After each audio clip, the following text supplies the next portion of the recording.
Vinegar made in Worcester is being used in family kitchens and well-known restaurants. In this week's small business shout out, I got to see how the operation at American Vinegar Works has scaled with their sales.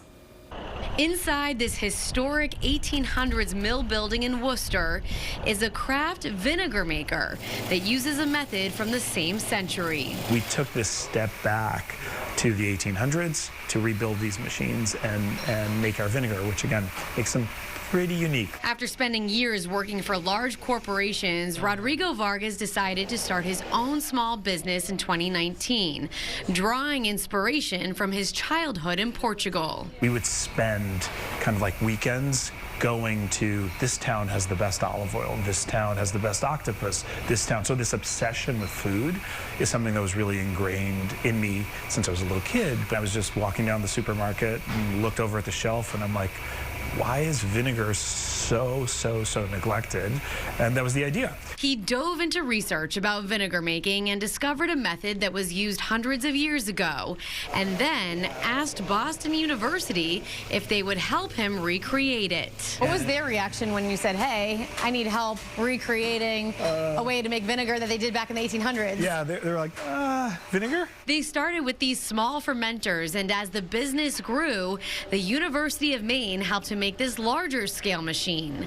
The process starts with alcohol. So we start with American alcohol, so cider and beer right here from New England, wines and rice wines from California. The alcohol ferments for 2 months, then is barrel aged for 4 more. Commercial vinegar makers that you are getting in a lot of supermarkets, unfortunately, can be made in 2 hours or 2 days. We have nothing against fast fermentation if it tasted good. The problem is it does not taste good. Rodrigo's process is slow. The bottles are even hand poured and labeled, but he says the final product is worth the wait. The flavor is different. Most industrial vinegars, you're just getting one note. It's just acid and there's nothing else. This small team makes 20 different kinds of vinegar. Rodrigo says it's an underrated ingredient that makes a big impact from cooking to cocktails. You can marinate with vinegars, salad dressings, you can even make cocktails with them. A hot toddy or a hot apple cider using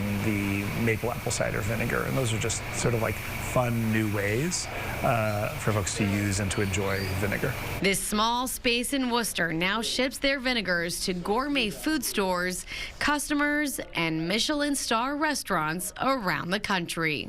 We're super thankful and excited that consumers are valuing what we are doing because we're operating this very niche, very specific type of product, and it's very validating to have the product recognized by professional chefs, by consumers.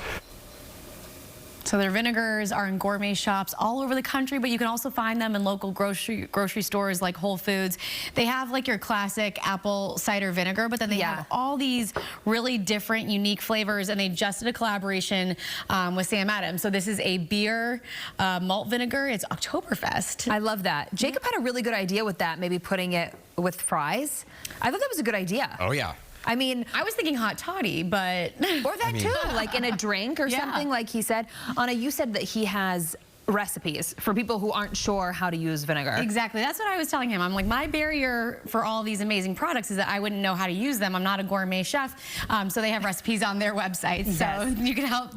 That can be a good resource for people who don't know how to use it. Yeah. I love it. Some good boardwalk fries with some really good vinegar, or like fish and chip. You can have this one, Jacob. Well, yes. You get the Oktoberfest one, Jacob. Perfect. I will put it to good use. That is for sure.